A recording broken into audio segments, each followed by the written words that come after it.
Este domingo é o domingo da Epifania do Senhor, solenidade da Epifania. É festa grande, meus irmãos, é festa grande. Eu já tive ocasião de lhes explicar que a solenidade, que a festa do Natal não é um dia só, é um tempo, o tempo do Natal. E este tempo é composto por 5 festas. A festa do nascimento de Jesus, no dia 25 de dezembro.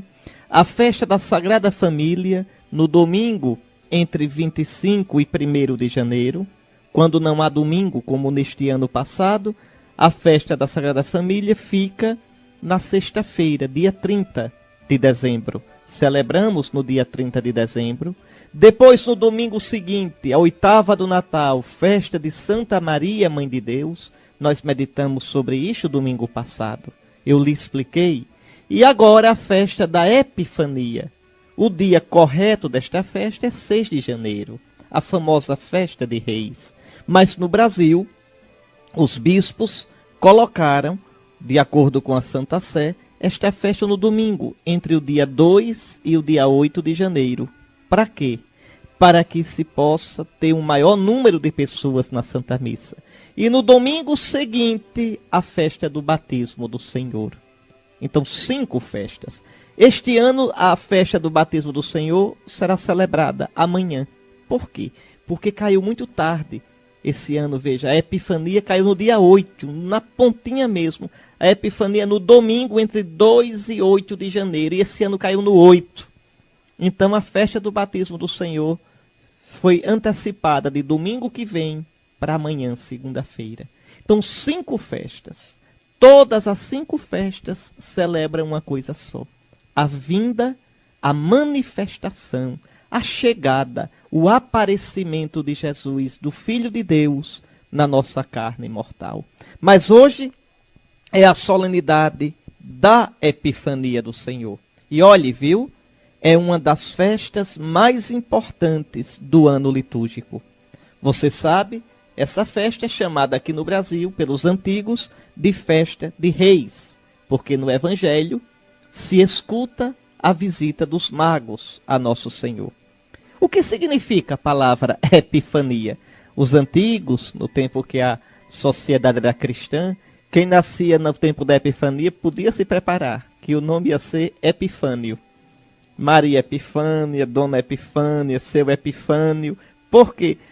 É melhor Epifânio do que uns nomes esquisitos, estrangeiros que botam no povo hoje. Que quando o bispo vai crismar, chega se benze com os nomes que escuta. Eram nomes cristãos. Cristãos.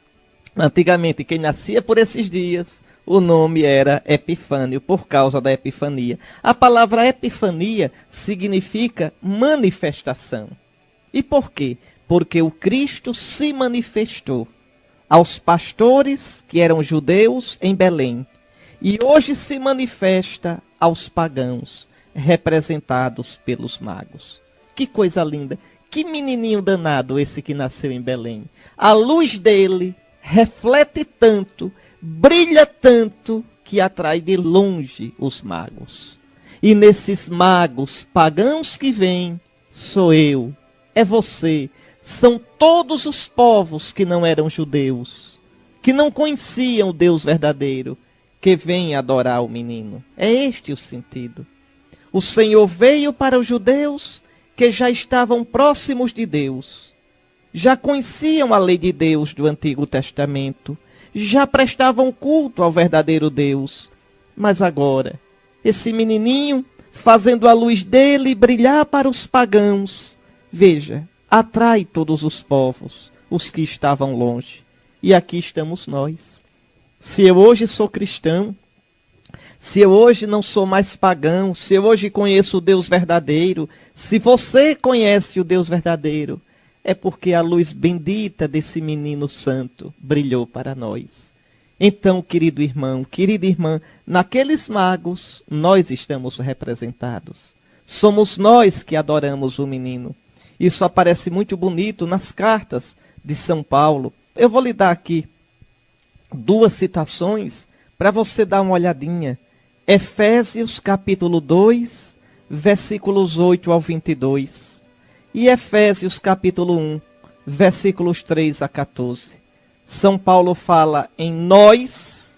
Veja, quem são esses nós? A nós que estávamos perto, a nós que tínhamos recebido a promessa. São Paulo está falando aqui dos judeus. Ele era judeu e se tornou cristão. Depois ele diz, e vós que estavais longe. Quem são esses vós? Os cristãos, que antes eram pagãos e estavam longe. Então, por isso que se diz também, Cristo é a pedra angular. Ele une as duas partes do arco num arco só. Ele une o que antes era oposto. Ele une judeus e pagãos no novo povo de Deus. Ele veio para cumprir as promessas de Deus aos judeus e veio para atrair os pagãos. Que coisa mais bonita. Em Cristo, como pedra de amarração, pedra angular, os dois braços do arco, meus irmãos, eu repito, judeus e pagãos se encontram e recebem a salvação. Agora a salvação não é dada segundo a carne. Agora, para ser povo de Deus, não é nascer numa raça, nascer na raça judaica. Não, não. Agora é crer em Jesus.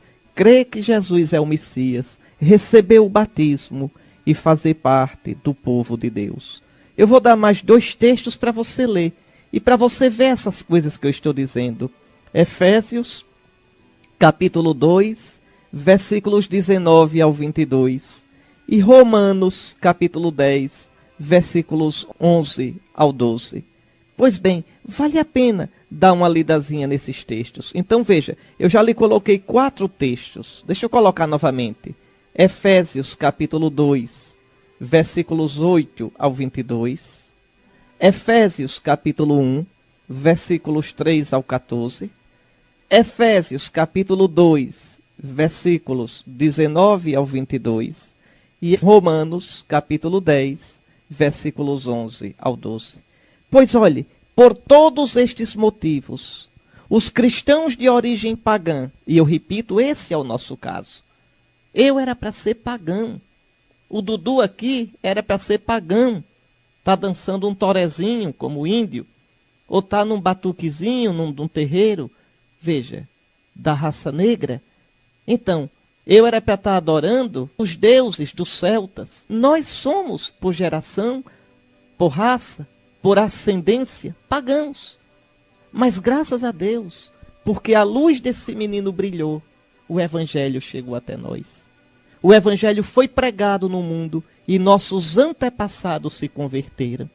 E a gente deve agradecer a Deus, porque nossos antepassados abandonaram os ídolos da religião celta, os ídolos da religião dos índios, os ídolos dos negros africanos, vejam, e abraçaram o único Deus verdadeiro, o Deus e Pai revelado por nosso Senhor Jesus Cristo. Hoje a festa é nossa. Hoje toda a terra, toda a gente viu a salvação do nosso Deus. É por isso que hoje nós celebramos a nossa vocação. Cristo nos atraiu com a luz da sua estrela. Ele se revelou a nós como luz, luz para iluminar as nações. Olha os pagãos. E glória de Israel, teu povo. Olha os judeus. Agora sim, pagãos e judeus em Cristo encontram a salvação. É o que diz a oração inicial da missa de hoje. Ó Deus, que hoje revelastes o vosso Filho às nações, guiando-as pela estrela. Concedei aos vossos servos, que já vos conhecem pela fé, contemplar-vos um dia, face a face no céu. Isso, Senhor, isto mesmo. Que a luz que brilhou neste menino, nós possamos contemplá-la eternamente no céu. Uma coisa interessante, só para você saber também, é que a liturgia da igreja sempre ligou a festa de hoje com 2 outros acontecimentos. A liturgia liga a Epifania com o batismo do Senhor e as bodas de Caná. Você pode dizer, mas por quê? Por quê, Dom Henrique? O que é que essas 3 festas têm em comum? As 3 manifestam a glória do menino que nasceu em Belém. Quer ver? Na Epifania, os magos vêm de longe. Vimos a estrela dele no Oriente e viemos para adorá-lo. Vimos a luz desse menino e viemos para adorá-lo. É a Epifania. Mas veja no batismo do Senhor. O Pai o apresenta a Israel. Este é o meu filho bem-amado, no qual eu pus o meu bem-querer. Vejam, o Pai manifesta Jesus. E para completar, ainda no comecinho da vida pública de Jesus, Jesus transforma água em vinho. E o Evangelho diz, lá em João capítulo 2, manifestou a sua glória e os seus discípulos creram nele. Então, essas três festas, a Epifania, as bodas de Caná, o batismo do Senhor, essas três festas, três acontecimentos estão unidos e a igreja hoje recorda os três com gratidão a Deus. Recorda sobretudo a vinda dos magos, mas lembra também esses dois acontecimentos, o batismo do Senhor e as bodas de Caná. Epifania do Senhor, manifestação do Senhor a todos os povos da terra. Eis que veio o Senhor dos senhores, em suas mãos o poder e a realeza. Toda a terra, toda a gente viu a salvação do nosso Deus. Vamos ouvir a primeira leitura de hoje que vai falar exatamente disso. O profeta vai sonhar com o dia em que de Jerusalém vai sair a luz que atrairá todos os povos. É Jesus, nosso Senhor. Escutem que coisa linda, que sonho lindo de Deus. A humanidade toda conheceu o Salvador. É um sonho. O profeta imagina quando o Messias viesse. E o Messias, com a sua luz bendita, não só iluminaria Israel, mas iluminaria a humanidade toda. Aí o Messias olha para Jerusalém, e Jerusalém, viu, querido irmão, é imagem da igreja. Jerusalém, o templo, tudo isso, Israel, tudo isto é imagem da igreja. Pois escute essa leitura, porque é Deus, pela boca do profeta, mostrando o futuro glorioso de Jerusalém. Olha a gente aqui em Sergipe falando em Jerusalém. Olha a gente adorando o Deus que os judeus adoravam. Querem maior glória do que isso para Israel? Povinho danado, pequeno, briguento, arengueiro. E toda a humanidade fala desse povo, louva, adora o Deus desse povo, bendiz esse povo porque foi escolhido por Deus. Vocês querem glória maior do que essa? E vai ser assim enquanto o mundo for mundo? Pois bem, mas Jerusalém também é a igreja, a mãe católica, que pela graça de Cristo, o menino que nasceu da Virgem em Belém, levou o evangelho a todas as nações. Então, olhe, levanta-te, acende as luzes, Jerusalém. Levanta-te, acende as luzes, igreja de Deus, porque chegou a tua luz, apareceu sobre ti a glória do Senhor. A glória da igreja não é a igreja, a glória da igreja é Cristo. A igreja é como a lua, viu? Imagine uma noite de lua cheia, bonita, aquela luz linda. Você olha se está no sertão, Ave Maria, a caatinga fica toda iluminada. Você aí de Salgueiro, não é assim? Você sabe, numa noite de lua, a gente vai na estrada à noite. Eita, que é tudo claro. A lua ilumina tudo. Ali, Patativa do Assaré cantava, não há, ó gente, ó não, luar como este do sertão. Aquele luar lindo. Mas não fique com inveja não, se você mora no mar. Olhe o mar numa noite de lua. Ave Maria, fica aquele rastro da luz da lua na água. Veja, a lua refletindo nas palhas dos coqueiros. Oh, que coisa linda. Chega, brilha. Pois bem, agora repare. A lua, que ilumina a noite, não tem luz nenhuma. A lua não tem luz. E de onde vem aquela luz? É a luz do sol. É a luz do sol. A luz do sol pega na lua e reflete na terra. É assim a igreja. Cristo é o sol, sol nascente, luz do alto que nos veio visitar. Cristo é luz, é fonte de luz. A igreja ilumina o mundo porque reflete no mundo a luz de Cristo. Por isso o profeta diz, levanta-te. Acende as luzes, Jerusalém, porque chegou a tua luz. Apareceu sobre ti a glória do Senhor. Eis que está a terra envolvida em trevas e nuvens escuras cobrem os povos. E é verdade, um paganismo triste, uma superficialidade triste, uma vulgaridade triste, a destruição dos valores, da família, do respeito, do sentido para a vida, uma vida besta. O ser humano que vive de besteira e morre na besteira. Oh, meu Deus, as trevas envolvem a terra, nuvens escuras cobrem os povos, mas sobre ti, Jerusalém, sobre ti, Igreja Santa, apareceu o Senhor e sua glória já se manifesta sobre ti. Os povos caminham à tua luz e os reis ao clarão da tua aurora. Querem encontrar a salvação, olha a igreja. Quer encontrar a paz, olha a igreja. Quer encontrar a vida, olha a igreja. Atenção, mas olha a igreja por quê?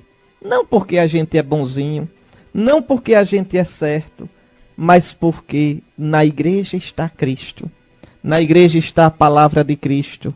Na igreja está a vida de Cristo. Na igreja estão os sacramentos de Cristo. Porque a igreja, como a lua, reflete a luz do sol, que é Cristo. Os povos caminham à tua luz, e os reis ao clarão de tua aurora. Por isso eu amo tanto a igreja. Ah, meu Deus, se não fosse ela. Foi ela que me gerou para Cristo na pia batismal, a minha mãe católica. Foi ela que, como mãe cheia de carinho, me ungiu com a crisma para me fortalecer os ossos da minha fé.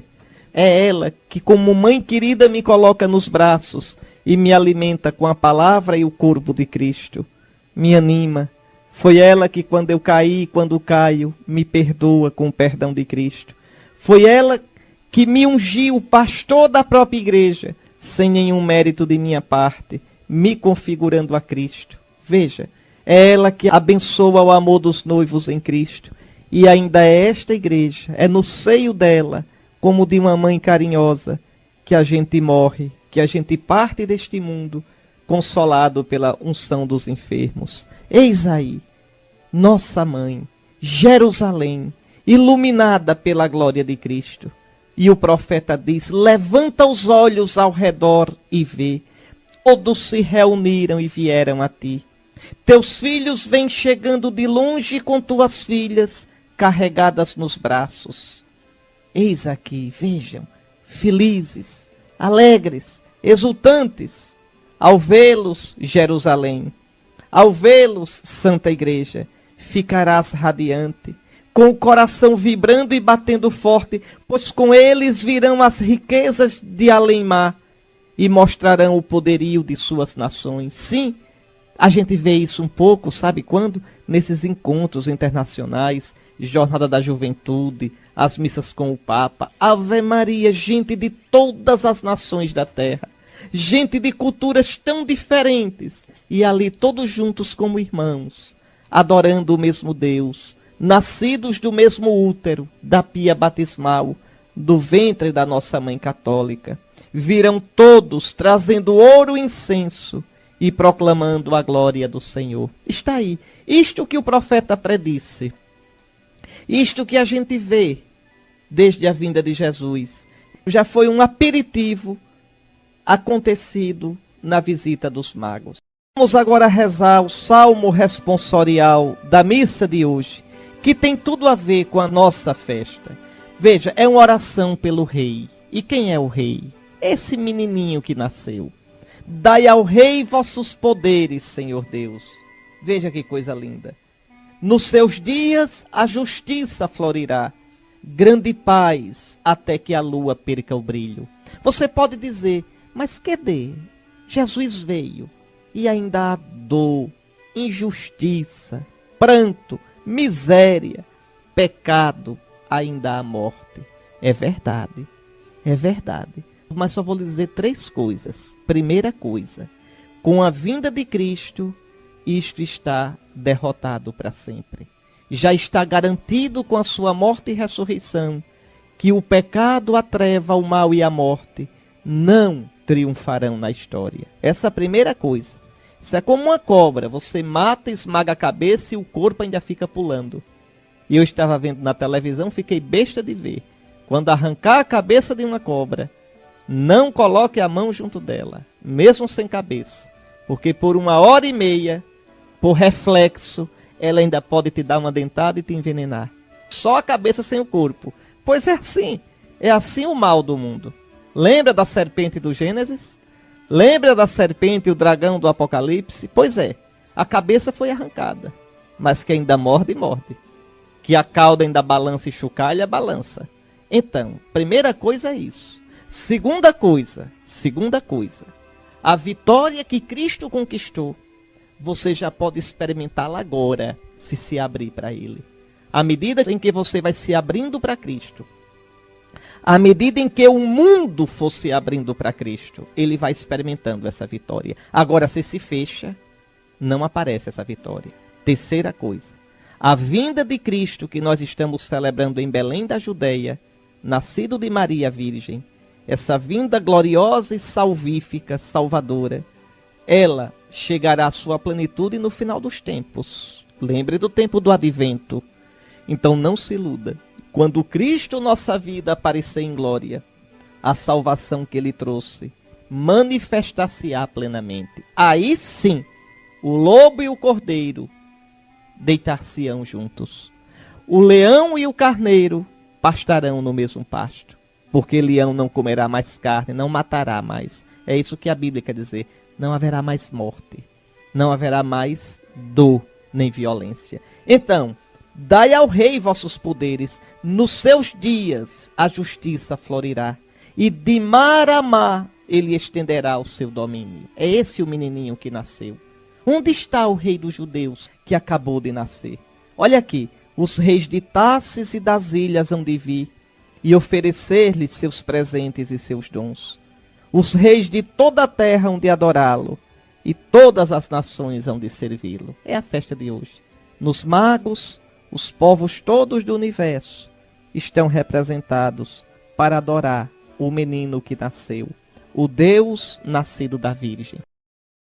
Já passou a primeira semana. É assim, meus irmãos, a vida passa depressa, não é? A gente ainda se lembra da noite do Natal, da noite do Ano Novo, mas aí, cuidado com a vida. Não deixe a vida escapar por entre seus dedos, de modo fútil. Faça a vida valer a pena, vivendo uma vida para nosso Senhor. Está aí essa leitura explicando também a festa de hoje. Olha o que é que São Paulo diz.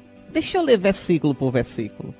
Irmãos, se ao menos soubesseis da graça que Deus me concedeu para realizar o seu plano a vosso respeito, e como por revelação tive conhecimento do mistério. Olhe, São Paulo está dizendo para os efésios eram pagãos, viu?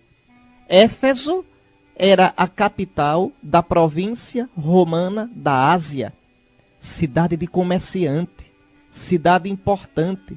Lá tinha o famoso templo, um templo lindo, o templo de Diana. O templo de Diana. Lá os ourives faziam um bocado de estatuazinha de ouro de Diana, era uma venda danada.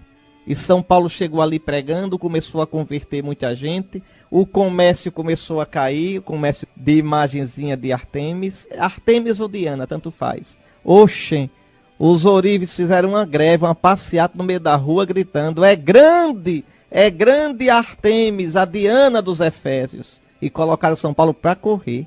São Paulo saiu corrido de Éfeso. Mas em Éfeso se formou uma igreja forte, muito forte.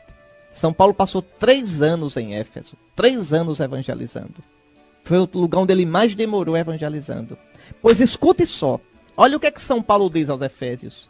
Irmãos, se soubesseis da graça que Deus me deu em vosso favor, do que eu tenho que fazer por causa de vós, porque Deus me revelou um mistério. Atenção, que mistério é esse? Mistério para São Paulo é o plano de salvação de Deus. São Paulo está dizendo, Deus revelou ao meu coração qual é o plano dele de salvar o mundo. Porque, olhe, se você olhar só o Antigo Testamento, parece que Deus só ama o povo de Israel. Parece que Deus só tem olhos para Israel. Mas agora, irmãos, o meu trabalho, a minha vida todinha, é revelar o mistério de Deus. Este mistério, Deus não o fez conhecer aos homens das gerações passadas, mas acaba de o revelar agora em Jesus Cristo, pelo Espírito, aos seus santos apóstolos e profetas. Qual é o mistério? Escute, os pagãos são admitidos à mesma herança. Que herança? A herança de Israel. Os pagãos agora podem ser povo de Deus. Como? Como é que eu posso ser povo de Deus se eu não tenho o sangue de Abraão? Como é que eu posso ser povo de Deus se eu não sou judeu? Se eu não fui circuncidado no 8º dia? Escute, os pagãos são admitidos à mesma herança. São membros do mesmo corpo, associados à mesma promessa em Jesus Cristo por meio do Evangelho. Está aí. Se você crê em Jesus e se for batizado no Espírito Santo de Jesus, você agora faz parte do corpo de Cristo, do corpo de Jesus. Você agora é membro de Cristo, você agora pela Eucaristia é concorpóreo com Cristo, é co-sanguíneo de Cristo, no mesmo Espírito Santo de Cristo. Você agora, apesar de por raça ser pagão, você agora não é mais pagão. É membro do povo de Deus. É herdeiro da aliança e das promessas do Senhor. Agora, você não é mais estrangeiro, não é mais órfão diante de Deus. Não é mais inimigo de Deus. Vejam, é a nossa alegria hoje, quando os magos, de longe, quando os magos que eram pagãos, idólatras, vêm de longe para adorar o menino. Eles são as nossas primícias, são as primícias das nações, os primeiros frutos de todos os povos da terra. Toda a terra, toda a gente viu a salvação do nosso Deus. Os magos, e nós todos podemos dizer hoje, vimos sua estrela no Oriente e viemos adorar o Senhor. Meus queridos irmãos, esse evangelho tem tanto sentido espiritual. Deixe-me colocar algumas coisas. Primeiro, os magos não são necessariamente reis. Observe que não se diz no evangelho que são reis. E de onde veio essa história de reis magos? Veio do salmo de hoje.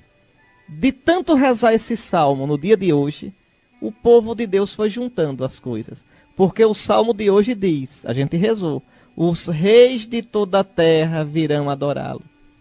Os reis de toda a terra trarão presentes. Aí disseram, os reis magos. Mas não são reis. Quem são esses magos?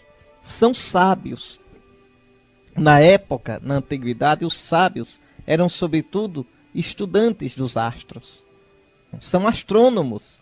Se acreditava que quando nascia alguém importante na terra, uma estrela brilhava no céu. Ainda hoje a gente diz, fulano tem uma estrela. Pois bem, a estrela desse menino não é astrônomo que vê, não. A estrela desse menino, a luz desse menino, só pode ser vista por quem crê.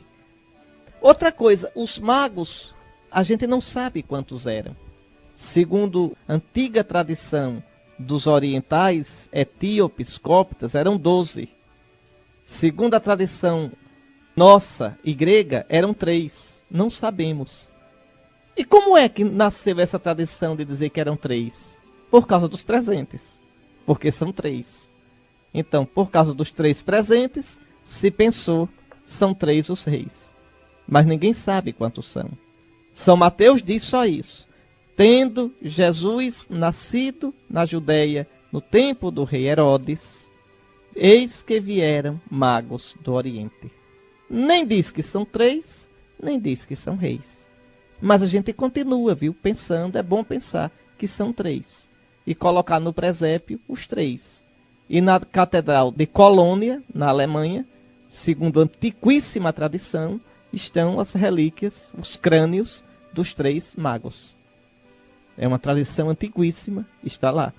Está certo? Então vejam, note o que diz o Evangelho também, uma outra coisa bonita, que eles voltaram por outro caminho. Isso é muito bonito, né?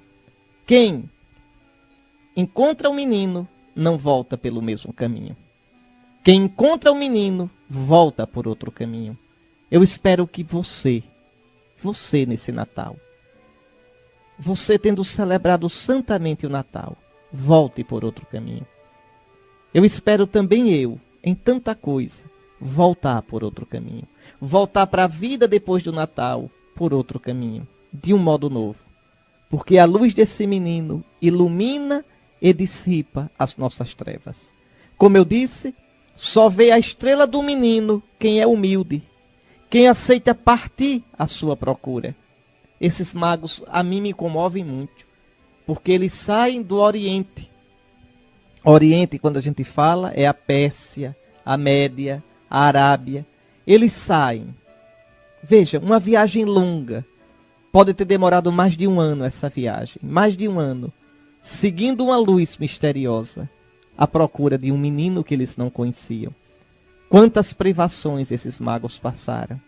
Quantos apertos. Quantas tentações de desanimar e voltar para casa. Quantos perigos no deserto. Mas eles vão, sem saber direito o que iam encontrar, mas se deixam guiar pela luz do menino. Feliz aquele na vida que se deixa guiar pela luz do menino. Nós vimos a sua estrela no Oriente, distante, e viemos para adorá-lo. Que coisa mais linda, meu Deus do céu. E a gente às vezes tão acomodado. Um mundo que, como Jerusalém, no Evangelho de hoje, está nas trevas. Não vê a luz do menino. Você compare Herodes e Jerusalém nas trevas, sem verem a estrela. Pois bem, compare com os magos, que deixando sua terra seguem a estrela. É interessante, veja, o Evangelho diz que eles iam seguindo a luz do menino. Quando chegaram em Jerusalém, a estrela desapareceu. Jerusalém está fechada. Que coisa triste. A Jerusalém de pedra foi fechada para Jesus. Veio para o que era seu e os seus não o acolheram. Você pode dizer, ô Dom Henrique, e a Jerusalém da primeira leitura? Que o profeta diz, resplandece, exulta Jerusalém. É a igreja. É a verdadeira Jerusalém. A nova Jerusalém. Porque a Jerusalém de pedra expulsou Jesus. Jesus foi morto, como diz a carta aos Hebreus, fora dos muros da cidade. Hoje o Santo Sepulcro é dentro de Jerusalém, porque Jerusalém cresceu. Mas no tempo de Jesus ele foi morto fora da cidade. Jerusalém, Jerusalém, tu que matas os profetas. Vejam, então tudo já está profetizado no Evangelho de hoje. Os magos, meus irmãos, que mistério. Os magos pagãos que andavam nas trevas se deixam guiar pela luz do menino. Os judeus que tinham a luz da lei estão nas trevas. E quando os magos chegam a Jerusalém, a estrela se apaga, desaparece. Tão grande era a treva.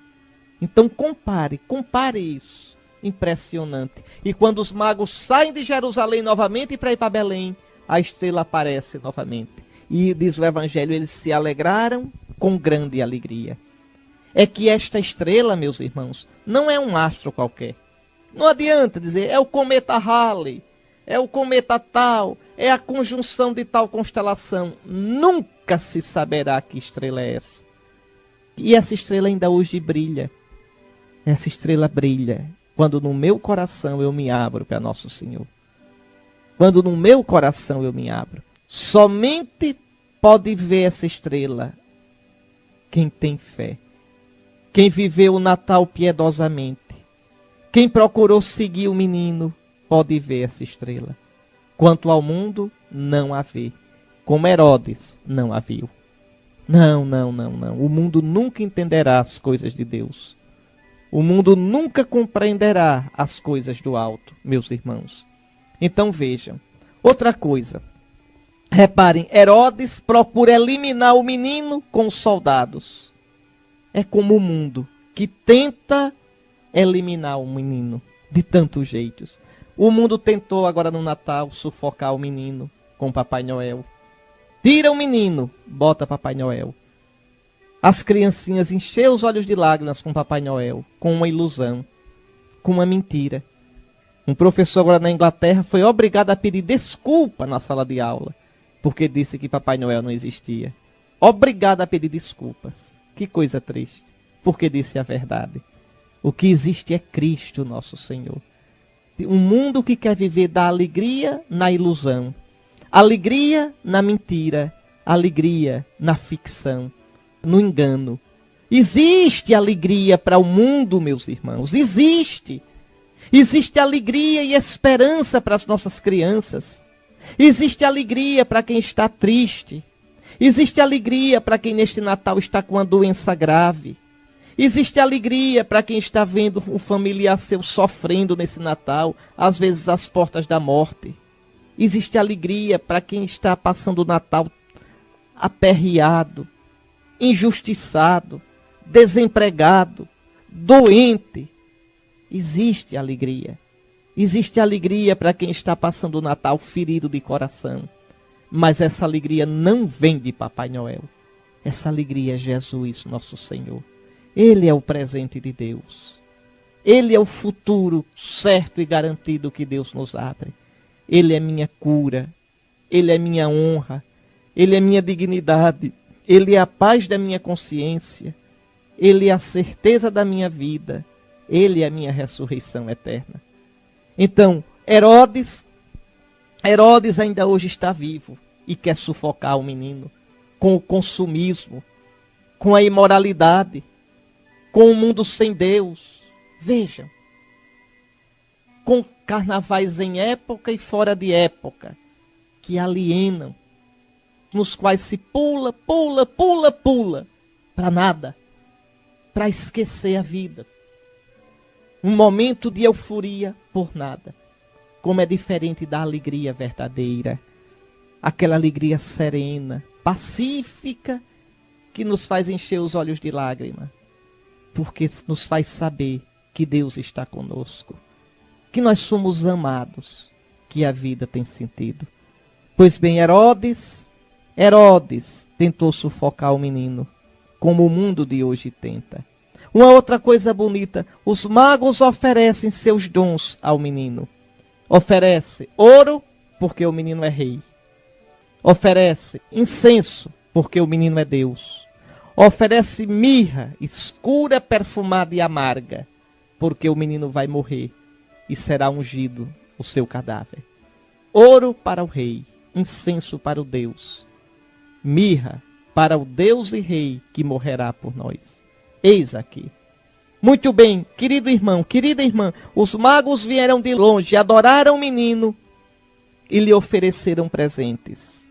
Que presente você vai dar ao menino? Que presente você dá no Natal? Os orientais, olha, quando eu falar aqui oriental, viu? Deixa eu só explicar uma coisa. Não estou falando no Japão, na China, não. Orientais aqui, você tem que pensar o seguinte, o cristianismo nasceu no Império Romano. Então, Oriente para a gente é o Oriente do antigo Império Romano. É o quê? O Oriente Médio. Oriente aqui é o Irã. Oriente aqui, hoje em dia, são os gregos. Oriente aqui é o Oriente Médio, o norte da África. São os cristãos daquela região. E o Ocidente são os cristãos da Europa Ocidental, os cristãos da América Latina, os cristãos ligados a Roma, a cultura romana. Então era assim. Pois bem, os cristãos do Oriente, os cristãos de língua grega, hoje na liturgia cantam assim. Repare que coisa. Ó Cristo, que podemos oferecer-vos por vos terdes manifestado sobre a terra na nossa humanidade. Com efeito, cada uma das vossas criaturas exprime a sua ação de graças e a vós traz os anjos, o seu canto, o céu, uma estrela, os magos, os seus dons, os pastores, a admiração, a terra, uma gruta, o deserto, uma manjedoura, e nós, uma Virgem Mãe. Oferecemos alguém da nossa raça. Nós te damos, Jesus, uma Virgem Mãe. Mas você, meu irmão, você, o que você deu a Cristo neste Natal? O que você deu da sua vida? O que você deu do seu afeto? Que presente, Senhor, poderia eu hoje depor aos teus pés, como minha homenagem e minha adoração? Está aí. Esta pergunta a gente deve fazer, viu? Deve fazer para a gente e deve fazer também em família. Nossa família, o que pode dar ao nosso Salvador neste tempo de Natal? Muito bem, meus irmãos, eu vou terminando por aqui. Lembre, amanhã é festa do batismo do Senhor. Esse Jesus que apareceu para nós na festa de amanhã, o Pai o apresenta. Este é o meu filho amado. Está certo? Amanhã termina o tempo do Natal, com a festa do batismo do Senhor. E começa o tempo comum, o tempo verde, mas passa depressa a vida. Ave Maria, o tempo verde que lembra a esperança de quem conhece Jesus. Queridos irmãos, estamos terminando. Eu desejo uma santa solenidade da Epifania para vocês. Amanhã termina o tempo do Natal. Que a luz do menino permaneça no seu coração e ilumine todos os dias deste 2012. E a você e a todos aqueles que escutam agora, abençoe-vos o Deus Todo-Poderoso, Pai, Filho e Espírito Santo. Amém.